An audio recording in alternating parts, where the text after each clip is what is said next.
There's a room in Pittsburgh where the walls still remember her screams. In the winter of 1858, a woman named Maria Thaw walked into her husband's mansion and never walked out. Not through the door. Not in a casket. Not even as a name in the morning paper. She simply ceased to exist. Her husband was one of the wealthiest men in America. Her family was connected to senators, judges, and railroad barons. And yet, when she disappeared, no one asked questions. No investigation. No scandal. Just silence. The kind of silence that costs money. The kind that requires power. The kind that whispers one truth louder than any scream. Some people are too important to be held accountable. This isn't a ghost story. This is a map of how the world actually works. How disappearance becomes strategy. How wealth becomes permission.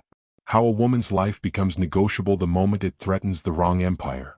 You weren't supposed to know her name. But now you do. And what comes next will show you exactly how the machine protects itself. Maria Thaw wasn't born into weakness. She came from one of Philadelphia's oldest families, educated in European finishing schools, fluent in 3 languages, and trained in the social warfare of high society. She was precisely the kind of woman a man like William Thaw would marry to cement his empire. William Thaw wasn't just rich. He was infrastructure rich. He controlled steamboat lines, railways, and freight systems that fed the entire industrial heart of Pennsylvania. His fortune wasn't in stocks or speculation. It was in steel, coal, and transportation. The kind of wealth that doesn't fluctuate. The kind that builds cities and owns senators. Maria was supposed to be an ornament. A trophy. A seal of legitimacy on a fortune built in the dirt and smoke of the Iron Age. But Maria had a problem. She couldn't stay quiet. She asked questions. She noticed things. And in the world of men like William Thaw, noticing is the most dangerous thing a woman can do. The marriage started to fracture within the first year. Servants whispered about arguments behind closed doors. About Maria's increasing isolation. About how William controlled her correspondence, her visitors, her movements. This wasn't unusual for the time. Women were property by law. Their money became their husband's money. Their choices became his choices. Their bodies, their children, their very existence was absorbed into his name. But Maria resisted. She wrote letters to her family describing what she called a prison of silk and marble. She complained to friends that William was paranoid, controlling, and increasingly erratic. She told one confidant that she feared for her safety. That fear wasn't paranoia. It was prophecy. Because in the winter of 1858, during one of the coldest months Pittsburgh had ever seen, Maria Thaw vanished from her own home. And the story that followed her disappearance is a masterclass in how power erases inconvenience. Here's what the official record says. Nothing. There is no police report. No missing person investigation. No public inquiry. Maria Thaw simply stopped appearing in society and the world moved on. Her family received letters allegedly written in her hand, claiming she had taken ill and required rest in a private sanatorium. But those letters were vague. The handwriting was questioned. The details were wrong. Maria's sister tried to visit. She was turned away. Maria's father demanded answers. He was told it was a delicate matter of health and reputation. When he pushed further, he was reminded of certain debts his business owed to Thaw interests. He stopped asking. This is how disappearance works at the highest levels. You don't need violence. You need leverage. You need the entire structure of society to agree that asking questions is more dangerous than staying silent. And in 1858 Pittsburgh, William Thaw had enough money to buy that silence from everyone who mattered. Rumors spread among the servant class. Whispers that Maria had been seen in the mansion weeks after her supposed departure. That she was kept in the 3rd floor wing, the one that was always locked. That at night you could hear her pacing, crying, begging to be let out. One housemaid claimed she saw Maria at a window, her face pale and hollow, pressing her hands against the glass. When the maid reported this to the housekeeper, she was fired the next morning and paid a sum of money that ensured she left the city. Another servant said he was ordered to deliver meals to the locked wing, but never saw who ate them. The trays would be returned empty, slid under the door in silence. These weren't ghost stories. These were testimonies. But testimonies from servants don't matter when the man they accuse owns the judges. The pattern here is ancient. When a woman becomes inconvenient, she doesn't need to die. She just needs to stop being seen. Let's talk about what Maria might have known. William Thaw's fortune wasn't clean. It was built on contracts with the state, backroom deals with railroad companies, and a network of political relationships that made him untouchable. But Maria had access to his papers, his correspondence, his private meetings. She saw how the machine worked. And here's the thing about people who see too much. They become liabilities. There's a theory, never proven but persistently whispered, that Maria discovered something. Maybe financial fraud. Maybe a political conspiracy. Maybe evidence of bribes or coercion that could unravel his empire. We'll never know what it was. But we know what happened next. She was removed. Not killed because murder leaves evidence, but erased. Buried alive in her own home, hidden behind locked doors and legal authority, while the world outside continued as if she had never existed. This is the blueprint. This is how institutional power protects itself. Not with violence, with silence. In 1866, 8 years after Maria's disappearance, a strange thing happened. A woman matching her description was reported at an asylum in upstate New York, admitted under a false name with no records of her family or origin. She was described as confused, frail, and insistent that she had been wrongly imprisoned. She claimed to be the wife of a powerful man in Pittsburgh. She said her name was Maria. The asylum staff dismissed her as delusional. Asylums in the 19th century were dumping grounds for inconvenient women. Wives who didn't obey. Daughters who refused arranged marriages. Women who knew too much, spoke too loudly, or simply existed in ways that threatened male authority. Committing a woman to an asylum required only the signature of a male relative or husband. No trial. No evidence. No appeal. Once inside, many women never left. They died there, buried in unmarked graves, erased from history. If that woman was Maria Thaw, then her disappearance wasn't murder. It was something worse. It was erasure. William Thaw remarried within 2 years of Maria's disappearance. His new wife was younger, quieter, and according to all accounts, far more compliant. She bore him children. She hosted his parties. She never asked questions. This is the template. When one woman becomes a problem, you replace her. The system allows it. The law protects it. And society looks the other way because everyone benefits from pretending everything is fine. But here's what haunts this story. Maria's family never got closure. They never saw her body. They never received confirmation of her death. They were left in a limbo of grief and suspicion, knowing the truth but powerless to act on it. And that's the real cruelty of this kind of erasure. It's not just the victim who suffers. It's everyone who loved her, everyone who knew something was wrong, but couldn't do a damn thing about it because the man who made her disappear owned the entire system. Now let's pull back and see the bigger picture. Maria Thaw's story isn't unique. It's a pattern. Throughout the 19th and early 20th centuries, women disappeared from wealthy families all the time. Some were committed to asylums. Some were sent to convents. Some simply stopped appearing in public and were explained away as ill, or resting, or traveling abroad. The mechanism was always the same. A woman becomes inconvenient. She knows too much, demands too much, or simply refuses to perform the role assigned to her. The men in power, her husband, her father, her brothers, decide she needs to be managed. And the law gives them every tool to do it. No consent required. No investigation necessary. Just the stroke of a pen and a woman's entire existence can be locked away. This isn't history. This is architecture. The design of control. And it's still standing. Let me show you how this works in modern context. The mechanisms have evolved, but the logic is identical. When someone becomes a threat to institutional power, they don't get arrested or executed. They get marginalized, discredited, isolated. Their reputation is destroyed. Their credibility is attacked. They're labeled as mentally unstable, morally corrupt, or dangerous. And then, when no one believes them anymore, they can be removed from the conversation entirely. Maria Thaw was called hysterical. That was the 19th century word for a woman who wouldn't comply. Today we have different words. Difficult, emotional, unstable, problematic. But the function is the same. It's a linguistic weapon that allows institutions to dismiss anyone who threatens the equilibrium. You see this in corporate scandals, in political cover-ups, in cases where whistleblowers suddenly become the villain. The script never changes, only the set design. And once you see the pattern, you can't unsee it. What makes Maria's case so haunting isn't the mystery of what happened to her. It's the certainty of how it was allowed to happen. Everyone knew. Her family knew. The servants knew. The neighbors knew. Even the local authorities likely knew. But no one intervened. Because intervention would have required challenging William Thaw. And William Thaw was the kind of man you didn't challenge. He controlled jobs. He controlled credit. He controlled the infrastructure that entire communities depended on. To go against him was to risk your livelihood, your reputation, your future. So people stayed silent. They looked away. They told themselves it wasn't their business. And Maria Thaw was swallowed by that silence. This is the real horror of systemic power. It doesn't need to threaten everyone.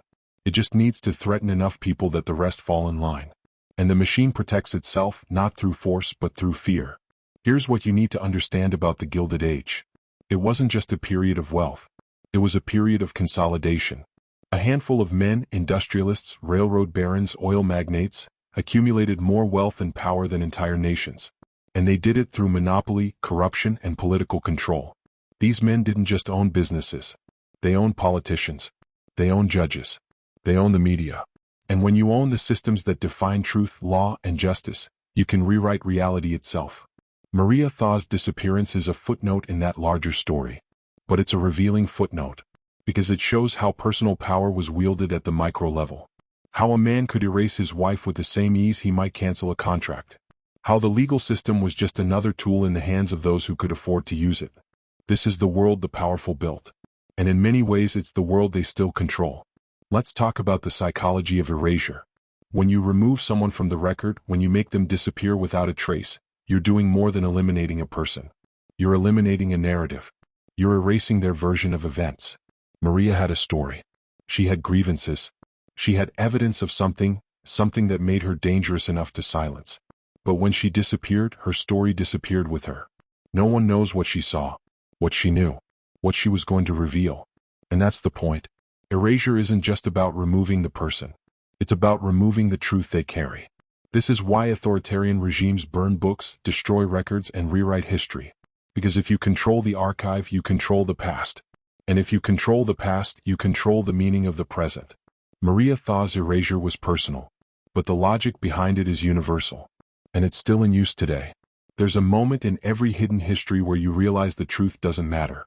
What matters is who has the power to decide what truth is. In Maria's case, William Thaw had that power. He decided she was ill. He decided she needed to be removed. He decided the world didn't need to know where she went. And because he had the money, the influence, and the legal authority, his version of events became the only version that mattered. Maria's voice was silenced. Her family's protests were ignored. The servants who witnessed her suffering were paid off or intimidated into silence. And the public, the people who might have demanded justice, never even knew there was a crime to investigate. This is the genius of institutional control. It doesn't suppress the truth by force. It suppresses the truth by making sure most people never hear it in the first place. And the few who do hear it are made to feel crazy for believing it. Now, if you're still with me, if you're starting to see the pattern, if you're realizing this isn't just a story about one woman in 1858 but a blueprint for how power operates across centuries, I need you to do something. I need you to type this phrase in the comments: I see the structure. Just that. 4 words. And then comment it again. 2 times. This isn't superstition. This is a declaration. You're telling yourself and anyone watching that you're not asleep, that you see how the machine works, that you refuse to be the kind of person who looks away when the truth is uncomfortable. Because here's what happens when you comment that phrase. The algorithm sees engagement. It pushes this video to more people. More people start asking questions. More people start seeing the structure. And that's how the truth spreads. Not through institutions. Not through official channels. But through individuals who refuse to stay silent. So go ahead. Comment it now. I see the structure. Twice. Let's see how many of you are really paying attention. Alright, let's keep descending. Because what happened to Maria Thaw is just the surface. Beneath it is a whole architecture of control, a set of legal, social, and psychological mechanisms designed to ensure that people like her could be managed, disappeared, or destroyed without consequence. Start with the law. In 1858, women had no legal personhood. They couldn't own property. They couldn't sign contracts. They couldn't vote. And most importantly, they couldn't testify against their husbands in court. If Maria had tried to accuse William of anything, abuse, imprisonment, fraud, her testimony would have been inadmissible. She was legally invisible. The only voice that mattered was his. And he used that voice to make her disappear. This wasn't a loophole. This was the design. The legal system wasn't broken. It was working exactly as intended. And the people it was designed to protect weren't women like Maria. They were men like William. Now add the social dimension. In Victorian America, a woman's reputation was everything. And reputation was fragile. One whisper of scandal could destroy her. One accusation of impropriety could exile her from society. Men knew this, and they weaponized it. If a woman stepped out of line, if she challenged her husband, refused his authority, or threatened to expose him, all he had to do was suggest she was mentally unstable, hysterical, delusional, insane. That suggestion alone was enough to strip her of credibility, to make her invisible. And once she was labeled that way, any attempt she made to defend herself only confirmed the diagnosis. She protests too much. She's emotional. She's unhinged. See, I told you she was crazy. This is the trap. And Maria walked right into it. By resisting William's control, she gave him the perfect justification to erase her. And everyone nodded along because they believed the narrative that women were inherently fragile, irrational, and in need of male authority. Let's go deeper into the asylum system. In the 19th century, mental asylums were one of the most powerful tools of social control. They were supposed to be places of healing. But in practice, they were dumping grounds for anyone society wanted to forget. Thousands of women were committed to asylums by husbands, fathers, and brothers, not because they were mentally ill, but because they were inconvenient. Because they refused arranged marriages. Because they asked for divorces. Because they inherited money their male relatives wanted. Because they knew too much. Once inside, they had no legal recourse. No way to appeal. No way to prove their sanity. The doctors were almost always men. The staff was controlled by men. And the criteria for diagnosis was subjective, arbitrary, and shaped entirely by male authority.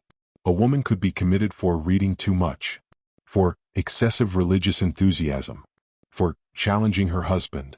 These were real diagnoses. And once you were inside, the asylum itself made you crazy. The isolation, the restraints, the forced treatments, the total loss of autonomy. It broke people. And that was the point. Here's the sickest part. Many of the women committed to asylums were completely sane when they arrived. But after months or years of confinement, of being told they were crazy, of being treated like animals, they began to break. They exhibited the very symptoms that were used to justify their imprisonment. And then the doctors would point to those symptoms as proof that commitment was necessary. It was a self-fulfilling prophecy. A psychological trap designed to validate its own existence. This is trauma-based control. You put someone in an environment so destructive that it produces the behavior you claim to be treating. And then you use that behavior to justify keeping them there. It's not medicine. It's torture. And it was legal, sanctioned, funded by the state. And if Maria Thaw ended up in one of those places, if she was locked away under a false name and left to rot, then she didn't just lose her freedom. She lost her mind. Not because she was crazy, but because the system made her that way. Now let's connect this to the broader economy of disappearance. Maria Thaw wasn't the only woman who vanished in this era. There were hundreds, maybe thousands of cases just like hers. Women who were inconvenient. Women who knew too much. Women who threatened the stability of powerful men. And all of them were erased using the same playbook. Commit them to an asylum. Send them to a convent. Ship them to Europe under the guise of medical treatment. Pay off the family. Forge the documents. Control the narrative. The system wasn't just protecting individual men. It was protecting the entire structure of patriarchal power. Because if women could challenge their husbands, if they could escape abusive marriages, if they could speak publicly about corruption and violence, the whole edifice would collapse. So the system created fail-safes. Legal, medical, and social mechanisms that ensured women remained subordinate, silent, and erasable. And those mechanisms didn't disappear when the 19th century ended. They evolved. Let me show you how the same logic operates today. We don't commit women to asylums for being inconvenient anymore. But we still discredit them. We still isolate them. We still use psychological labels as weapons. When a woman accuses a powerful man of abuse, what's the first thing the defense does? They attack her credibility. They call her unstable. They dig through her history for anything that can be used to paint her as unreliable. They create a narrative where she's the problem, not the man she's accusing. And the public often buys it. Because we've been conditioned for centuries to doubt women. To see them as emotional, irrational, prone to exaggeration. The language has changed. We don't say hysterical anymore. We say difficult, unstable, attention-seeking, vindictive. But the function is identical. It's a mechanism of dismissal. A way to erase someone's testimony without ever addressing the substance of what they're saying. And it works. It works so well that most people don't even realize they're participating in it. This is why Maria Thaw's story matters. Not because it's extraordinary, but because it's ordinary. It's a template, a case study in how institutional power protects itself by erasing the people who threaten it. And the scariest part isn't that it happened in 1858. It's that the same mechanisms are still in place. The tools have changed. The technology has evolved. But the logic is timeless. When someone becomes inconvenient to power, they don't get refuted. They get removed. Not through violence, though that's always an option, but through marginalization, discrediting, and isolation. You make them invisible by making sure no one takes them seriously. You turn them into a joke, a cautionary tale, a warning to others. This is what happens when you step out of line. And everyone else watches, learns, and stays quiet, because they don't want to be next.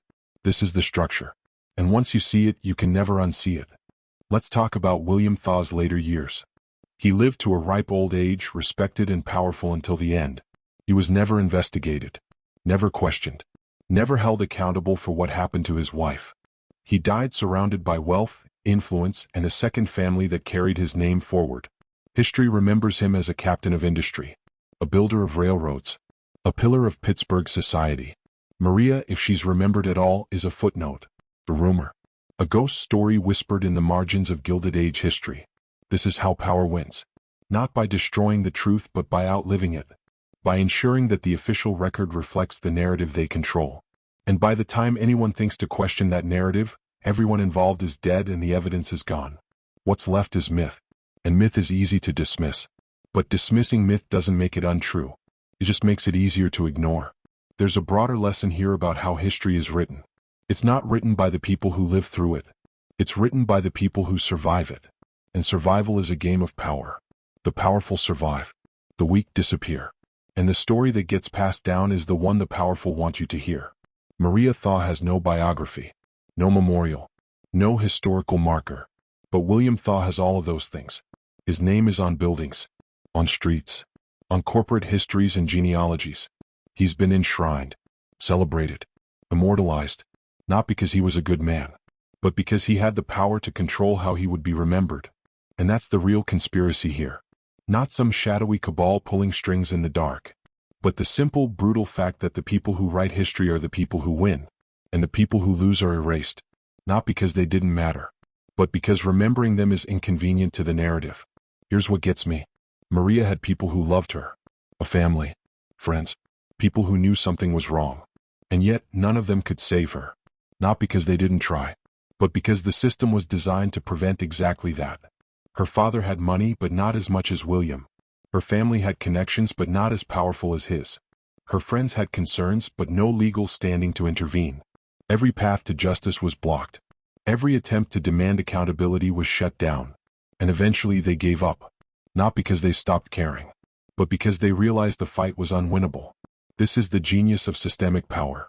It doesn't need to crush every act of resistance. It just needs to make resistance so exhausting, so futile, so dangerous that people stop trying. And then it points to their silence as proof that nothing was wrong in the first place. Look, no one's complaining. Must not have been that bad. And the machine rolls on. Let's talk about complicity. Because the thing about Maria's disappearance is that it required a network. It wasn't just William acting alone. It was the doctors who signed the commitment papers, the asylum staff who kept her locked up, the lawyers who drafted the legal documents, the judges who refused to investigate, the journalists who didn't write the story, the neighbors who pretended not to notice, the servants who took the money and stayed silent. Every single one of these people made a choice. They chose to participate. They chose to enable. They chose to look away. And why? Because it was easier. Because it was safer.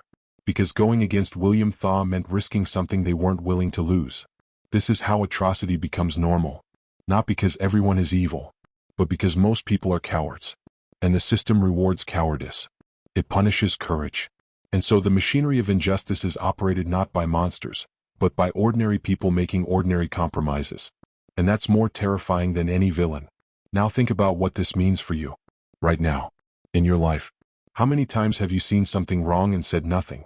How many times have you known someone was being mistreated, exploited, or silenced, and you didn't intervene? Not because you didn't care, but because intervention would have cost you something. Your job, your reputation, your comfort, your safety. I'm not judging you. I'm asking you to recognize the pattern. Because the same forces that enabled Maria's disappearance are still at work. And they rely on your silence. They rely on the fact that most people, when faced with a choice between doing what's right and doing what's safe, will choose safety. And the system knows this. It's built on this. It depends on this. And as long as people keep choosing silence over courage, the machinery of control will keep grinding. And people like Maria will keep disappearing. Maybe not into asylums anymore, but into unemployment, into homelessness, into prison, into irrelevance.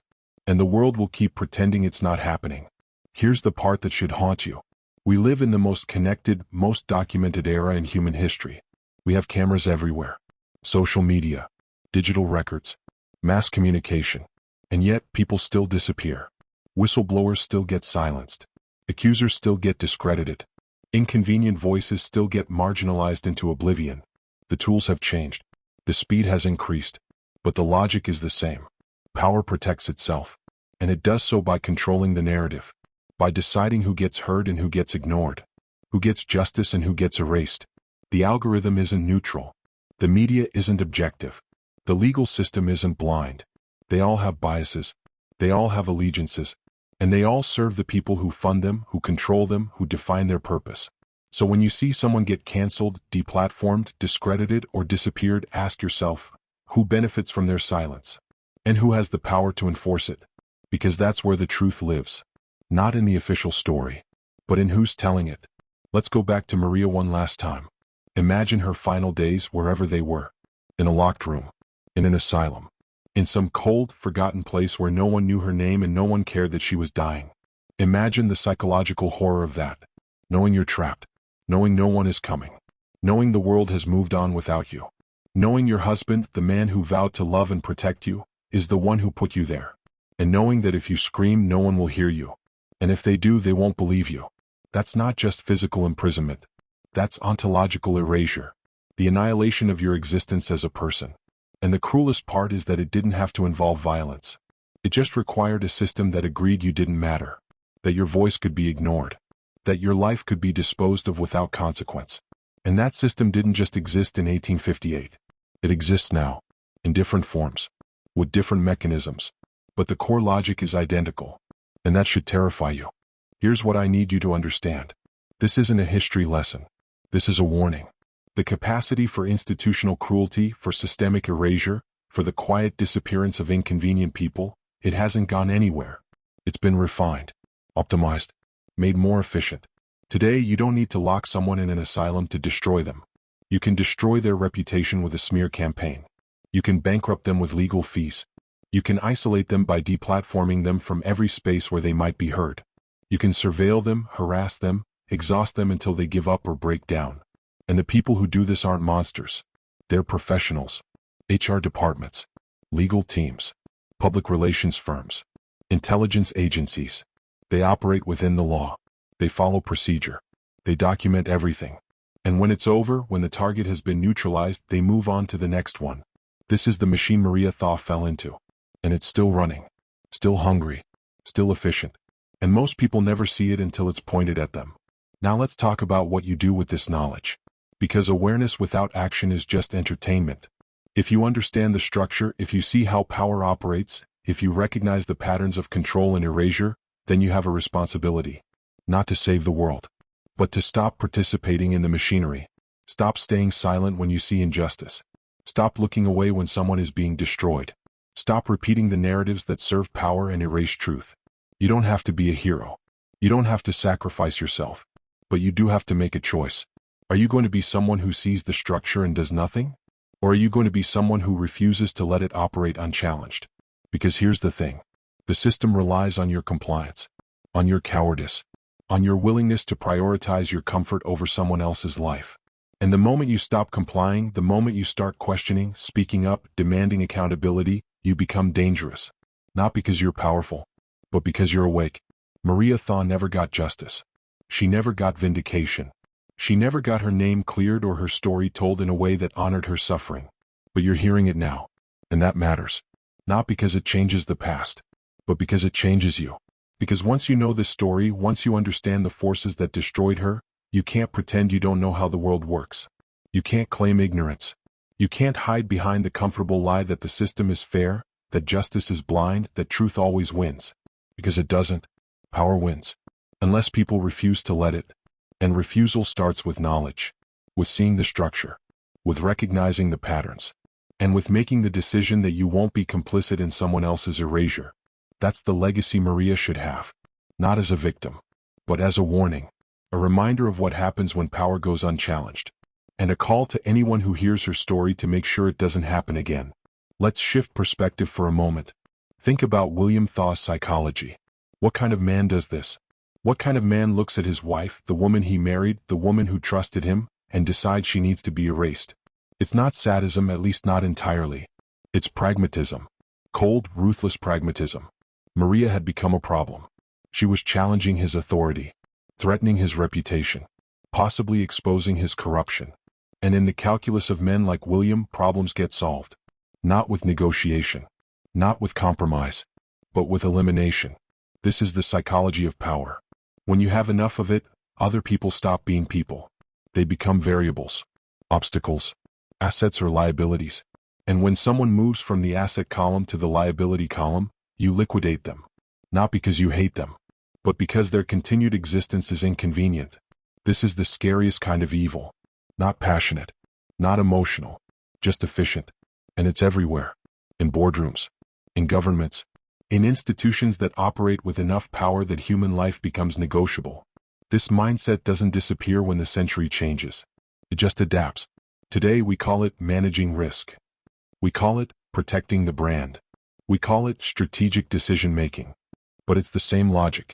When someone threatens the institution protects itself. Not the people within it.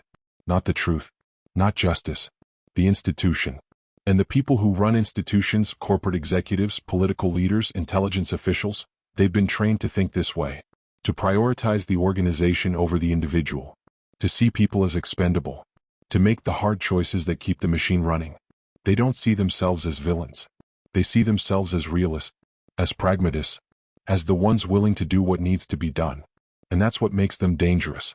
Because they're not acting out of malice. They're acting out of a calculated assessment of power, risk, and consequences. And in that assessment, your life, your truth, your suffering, it's just data. And data can be erased. Here's a thought experiment. If Maria Thaw's story happened today, would the outcome be different? Would she be saved? Would there be justice? Or would the same mechanisms kick in just with modern tools? Think about it. A powerful man. A woman accusing him of abuse or corruption. Who do you think the system protects? We've seen it play out over and over. The accusations come. The lawyers get involved. The PR teams craft the narrative. The media runs stories that question the accuser's motives. Her mental health gets scrutinized. Her past gets weaponized. And slowly, methodically, her credibility is destroyed. Not with evidence. Not with facts. But with insinuation. With doubt. With the carefully constructed suggestion that maybe she's not reliable. Maybe she has an agenda. Maybe she's unstable. And by the time the dust settles, the powerful man is still standing. And she's been erased. Not into an asylum. But into irrelevance. Into the category of people no one takes seriously anymore. The tools change. The structure remains. This is why you need to understand the historical patterns. Because history doesn't repeat itself. But it rhymes. The same forces that enabled Maria's disappearance are still active. They've just learned to operate more subtly. More legally. More efficiently. And they rely on the fact that most people don't study history. They don't recognize the patterns. They don't see the structure. And so when it happens again right in front of them, they don't realize what they're witnessing. They just see the official narrative. The sanitized version. The story the powerful tell about themselves. And they accept it. Because questioning it would require effort. Would require courage. Would require admitting that the world is far darker and far more controlled than they want to believe. And most people aren't willing to do that. They'd rather stay comfortable, stay ignorant, stay complicit. And the machine counts on that. It always has. And it always will. Unless people like you decide to stop feeding it. Let me tell you what makes Maria's story different from 1,000 others like it. It's not. That's the point. There's nothing unique about her suffering. Nothing exceptional about her erasure. What makes her story powerful is that it's representative. It's a window into a system. A system that wasn't designed by accident. It was built, piece by piece, law by law, institution by institution, by men who wanted to ensure that their power could never be challenged, that their authority could never be questioned, that their crimes could never be exposed. And they built that system so well, so comprehensively, that it outlasted them. It outlasted their generation. It evolved. It adapted. And it's still here. Still functioning. Still protecting the powerful and erasing the inconvenient. Maria Thaw is every woman who was silenced. Every whistleblower who was destroyed. Every truth-teller who was marginalized. Every person who saw too much, knew too much, or said too much. And every system that made sure they disappeared. So what do you do with this? How do you live in a world where you know the structure exists? Where you know that power operates this way? Where you know that justice is negotiable and truth is flexible and human life is expendable to the people who control the machinery? You start by refusing the comfortable lies. You stop pretending the system is fair. You stop believing that the people in charge have your best interests at heart. You stop trusting institutions just because they present themselves as legitimate. And you start asking the questions that make people uncomfortable. Who benefits? Who profits? Who has the power? And who's being silenced? Those are the questions that reveal the truth. Not the sanitized version. Not the official narrative. But the reality beneath it. The structure. The machinery. The logic of control. And once you start asking those questions, once you start seeing the answers, you can't go back. You can't unknow what you know. And that's both a burden and a gift. Maria Thaw's voice was silenced. But yours doesn't have to be. You're here. You're listening. You're thinking. You're starting to see the structure. And that makes you dangerous. Not because you have power, but because you have awareness. And awareness spreads. One person sees it. Then another. Then another. And slowly the narratives that the powerful rely on start to crack. The lies don't work as well. The gaslighting becomes obvious. The machinery starts to malfunction. Not because it's been dismantled, but because people stop believing in it, stop complying with it, stop feeding it their silence and their complicity. That's how change happens. Not through revolution, not through violence, but through the slow, steady accumulation of people who refuse to be manipulated, who refuse to look away, who refuse to let the machine operate unchallenged. And it starts with you, right now, in this moment. Making the decision that you won't forget this story, that you won't ignore the pattern, that you won't stay silent. This is the end of Maria's story, but it's not the end of yours. You walked into this video as one kind of person. You're leaving it as another. Not because I changed you, but because the truth did. The truth that the world is controlled by forces most people never see. That power protects itself through erasure, manipulation, and silence. That history is written by the survivors, not the victims. And that the only thing standing between justice and atrocity is the willingness of ordinary people to refuse complicity. Maria Thaw is gone, but the system that destroyed her is still here, still operational, still hungry, and it's waiting for the next person who becomes inconvenient, the next truth-teller, the next whistleblower, the next woman who refuses to stay silent. And when that happens, the machine will do what it's always done. We'll try to erase them. But this time maybe you'll see it. Maybe you'll recognize the pattern. Maybe you'll refuse to look away. And maybe, just maybe, that will make all the difference. Welcome to the other side. You can't go back now.